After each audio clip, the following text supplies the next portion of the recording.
Hello students, इस video में हम लोग बीकॉम का टैक्सेशन का इनकम फ्रॉम सैलरी का एक सम देखने जा रहे हैं। तो सबसे पहले सम समझ लेते हैं और उसके बाद उसका कैलकुलेशन करते हैं। Shri X a specified employ is the general manager of ABC company limited. From the following details compute the taxable income from salaries. यानी कि श्री एक्स नाम का एक कर्मचारी है, वो जनरल मैनेजर है एबीसी कंपनी लिमिटेड में, स्पेसिफाइड एम्प्लॉय यानी विशिष्ट कर्मचारी है। नीचे दिए गए जो पॉइंट्स है वो पॉइंट्स को कंसीडर करते हुए हमें उसका टैक्सेबल सैलरी क्या है वो कैलकुलेट करना है, कंप्यूट करना है। तो उसका कैलकुलेशन हम स्टार्ट करते हैं। तो देखो आपकी स्क्रीन के ऊपर लेफ्ट साइड में हमने एक स्टेटमेंट बना के रखा है, statement of income from taxable salary of mister x. ठीक है, तो वन बाय वन हम लोग पॉइंट लेते जाते हैं। सबसे पहला है बेसिक सैलरी। बेसिक सैलरी 20,000 रुपये PM यानी पर मंथ दिया गया है। तो हमें पूरे साल का गिनना होगा। तो 20,000 इंटू 12 करेंगे। 20,000 रुपये एक महीने का है, तो 12 महीने का सैलरी होगा 2,40,000 रुपये। ठीक है, उसके बाद second point dearness allowance ₹2,000 per month. ठीक है, एक महीने का 2,000 है, तो 12 महीने का हमें काउंट करना है, यानी 24,000 आएगा। Half of which is part of salary for retirement purpose. यानी कि ये जो DA है उसका हाफ यानी 50% जो है वो रिटायरमेंट पर्पस के लिए सैलरी का पार्ट होता है। तो इसका यहाँ पे कोई इफेक्ट नहीं आएगा।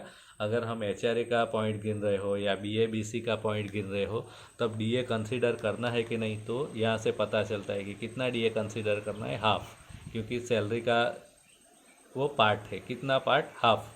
ठीक है, उसके बाद number 3, house rent अलाउंसिस ₹6,000 per month, यानी उसे HRA भी मिला है। तो 6,000 रुपये पर मंथ मिला है, हमें पूरे साल का गिनना है। तो 6,000 रुपये का पूरे साल के हिसाब से गिनेंगे तो 72,000 आपका HRA आएगा। वो हम इनर कॉलम में लिखेंगे। उसके बाद रूल के हिसाब से जो भी होगा वो एग्जम्प्टेड वैल्यू हम माइनस करेंगे और यहाँ पे लिख देंगे, और बाकी जो बचेगा वो टैक्सेबल वैल्यू वो बाहर जाएगा। ठीक है, तो हमें HRA का रूल देखना पड़ेगा। तो HRA के पॉइंट के ऊपर जाने से पहले हमें सबसे पहले तो क्या करना पड़ेगा, उसका गिनती करना पड़ेगा। तो स्टेटमेंट में हम लोग गिनती करते हैं। देखो, सैलरी फॉर HRA। ठीक है, अब HRA के लिए आपको सैलरी गिनना हो तो 3 चीज़ों का आपको कंप्यूट करना होगा। सबसे पहले बेसिक सैलरी। तो आपका बेसिक सैलरी कितना है? 2,40,000। तो ये आपका बेसिक सैलरी हो गया। उसके बाद आता है DA तभी लेना है अगर वो सैलरी का पार्ट हो, रिटायरमेंट पर्पस के लिए या तो प्रोविडेंट फंड के लिए वो सैलरी का पार्ट हो। तो DA के लिए यहाँ बोला गया है half of which is part of salary for retirement purpose, यानी हाफ, पूरा नहीं लेना है, हाफ लेना है। तो 24,000 नहीं लेना है, 24,000 का हाफ लेना है। कितना? 12,000 ही लेना है, पूरा नहीं लेना है, 50% यानी हाफ लेना है। उसके बाद नंबर 3 आता है कमीशन ऑन सेल।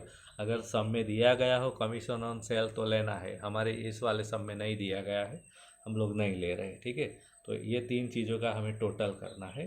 तो 3 चीज़ों का टोटल होगा 2,52,000 रुपये। ये आपका सैलरी फॉर HRA हो गया। ठीक है, उसके बाद रूल्स फॉर HRA। तो HRA के 3 रूल है। ये 3 में से सबसे जो कम अमाउंट होगा वो टैक्सेबल वैल्यू होगा। सबसे पहला है एक्चुअल HRA रिसीव्ड, यानी उस कर्मचारी को कितना एक्चुअल HRA मिला है। तो देखो HRA वाले पॉइंट में दिया है एक्चुअल हाउस रेंट अलाउंस कितना मिला है उसे, 6,000 रुपये पर मंथ। तो 6,000 पर मंथ के हिसाब से गिनोगे तो 12 महीने के कितने हो गए? 72,000। उसे इतना HRA मिला है, देखो हमने यहाँ पे लिखा भी है। ठीक है, उसके बाद second point, actual rent paid minus 10% of salary, यानी उसने कितना एक्चुअल रेंट पेड किया है। तो ब्रैकेट में दिया है, देखो थर्ड पॉइंट में, actual house rent paid at Ahmedabad 6,000 per month. Per month उसने 6,000 पे किया है। तो पूरे साल का कितना होगा? 6,000 इंटू 12। ठीक है, तो उसने 72,000 रुपये पेड किया है पूरे साल का। उसमें से क्या माइनस करना है? 10% ऑफ सैलरी। सैलरी यानी क्या, ये हमने ऊपर गिना वो, तो इसका 10% लेना है। तो इसका 10% कितना होगा? 25,200 रुपये। तो इसका 10% इसमें से बात करोगे तो आपका अमाउंट आएगा 46,800। उसके बाद थर्ड स्टेप है 40% और 50% ऑफ सैलरी। ठीक है, सिटी के हिसाब से देखना है। अगर चार जो मेट्रोपॉलिटन सिटी है, मुंबई, दिल्ली, कोलकाता और चेन्नई, तो 50% लेना है। बाकी के सिटी के लिए कितना लेना है? 40%। सिटी नहीं दिया है सब में अगर, तो भी 40% ही लेना है। तो हमारे वाले सब में क्या दिया गया है? सिटी कौन सा है? अहमदाबाद। तो अहमदाबाद का 40%। किसका? सैलरी का।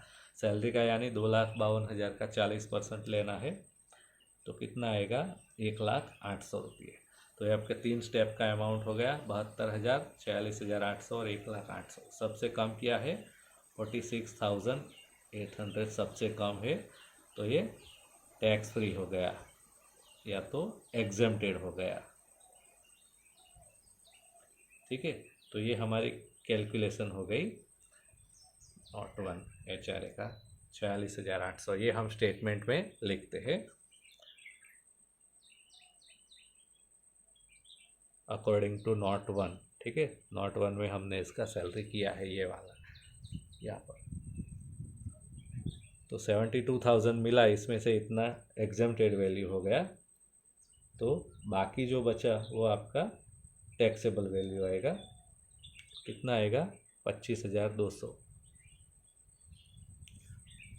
उसके बाद number 4, education allowance for 2 children 600 रुपये पर मंथ। पर मंथ का 600 रुपये है।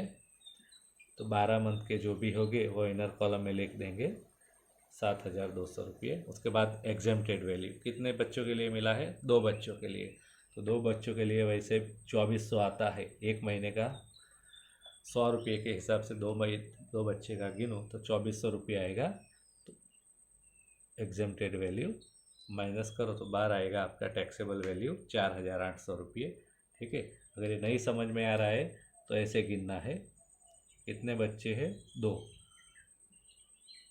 पर चाइल्ड कितना है? 100 रुपये। साल के महीने होते हैं 12। 2 बच्चे 100 रुपये और 12 महीने, तो आपका आंसर आएगा 2400। ठीक है, उसके बाद ट्रांसपोर्ट अलाउंस कितना है? 2400 रुपये पर मंथ। तो 2400 रुपये और पर मंथ का है तो गुना 12 कर देंगे। ये फुल्ली टैक्सेबल है तो सीधा बाहर ही जाएगा 28,800 रुपये। उसके बाद हॉस्टल अलाउंस मिला है एक चाइल्ड के लिए 500 रुपये पर मंथ। पर मंथ के हिसाब से 500 रुपये मिला है। तो 12 मंथ का कितना होगा? 6,000 रुपये। ठीक है, तो इतना हॉस्टल अलाउंस मिला है। उसमें से भी एग्जेम्प्टेड वैल्यू माइनस करना है। जैसे एजुकेशन अलाउंस में कैसे किया? तो एजुकेशन अलाउंस का 100 रुपये का रूल था, यहाँ पर हॉस्टल अलाउंस का रूल 300 रुपये का है। ठीक है, मैक्सिमम 2 बच्चों के लिए मिलता है, पर उसका एक ही चाइल्ड हॉस्टल में रह के पढ़ता है। देखो 6 नंबर के पॉइंट में लिखा है हॉस्टल अलाउंस फॉर 1 चाइल्ड, यानी एक बच्चे के लिए। तो चाइल्ड 1 ₹300 और मंथ 12। ठीक है, तो 12 मंथ का कितना होगा? 3,600 रुपये। 6,000 में से 3,600 माइनस करना है तो बचेगा 2,400 रुपया। ये आपका टैक्सेबल वैल्यू हो गया। उसके बाद next point number 7, employer's contribution to recognise provident fund 12.5%। यानी एम्प्लॉयर कितना कंट्रीब्यूशन करता है? तो 12.5%। तो 12.5% किसका करना है? बेसिक प्लस डीए का। अगर डीए सैलरी का पार्ट हो तो, नहीं हो तो सीधा बेसिक का ही कर देना है। तो हमारे सब में तो डीए सैलरी का पार्ट है, लिखा हुआ है कि हाफ ऑफ डीए जो है वो सैलरी का पार्ट है।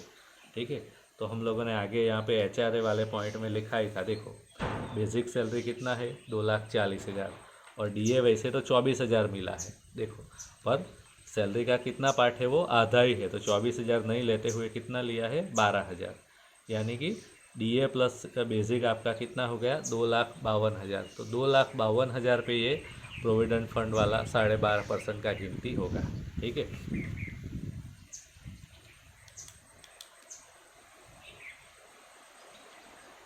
तो 2,52,000 का 12.5% गिनना है हमें। ठीक है, तो 2,52,000 का 12.5% गिनोगे तो आपका आंसर आएगा 31,500। ठीक है। अब उसमें से एग्जम्प्टेड वैल्यू जो भी होगा वो माइनस करेंगे। तो कितना एग्जम्प्टेड वैल्यू रूल है? 12%। तो ये भी किसका करना है? 2,52,000 का, उसका 12%। तो 12% जो है वो कितना होगा? 30,240। तो ये आपका एग्जम्प्टेड वैल्यू होगा। इसमें से माइनस करो तो 1,260 रुपया जो है वो आपका टैक्सेबल वैल्यू होगा। उसके बाद next, interest credited to the balance recognise provident fund, यानी कि प्रोविडेंट फंड का जो भी बैलेंस है उसके ऊपर उसे इंटरेस्ट मिला। कितना मिला? 50,000 रुपये। तो interest credited to recognise provident fund 50,000 रुपये। सबसे पहले तो पूरा अमाउंट लिख देना है, उसके बाद जो भी एग्जम्प्टेड वैल्यू है वो लेस करना है। तो उसका फॉर्मूला बनेगा, क्या बनेगा? ये 50,000 रुपये इंटरेस्ट तो मिला, पर कितने परसेंट के हिसाब से मिला? 10%। तो आपका फॉर्मूला क्या बनेगा? 10% के हिसाब से 50,000 रुपये, सो 9.5% के हिसाब से कितना होगा?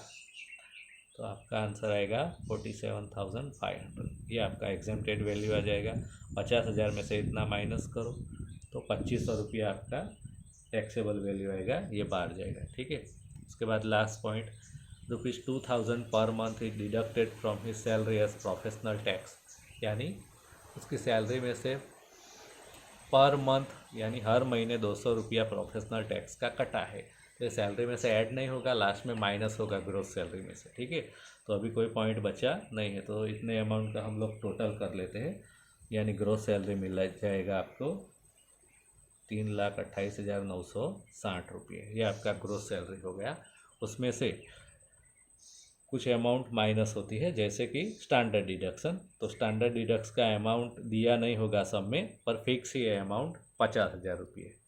उसके बाद प्रोफेशनल टैक्स कितना कटा है? 200 रुपये पर मंथ कटा है। हमें पूरे साल का गिनना है, तो 200 रुपये का 12 महीने का गिनो तो कितना होगा? 2,400 रुपये। ठीक है। तो 52,400 रुपया जो भी है वो ग्रॉस सैलरी में से हमें माइनस करना है। तो जो भी बचेगा वो आपका टैक्सेबल सैलरी होगा। तो टैक्सेबल सैलरी होगा 2,76,560 रुपीज़। ठीक है। तो ये आपका टैक्सेबल सैलरी आ गया। ओके। तो यहाँ पे ये सम ख़त्म होता है।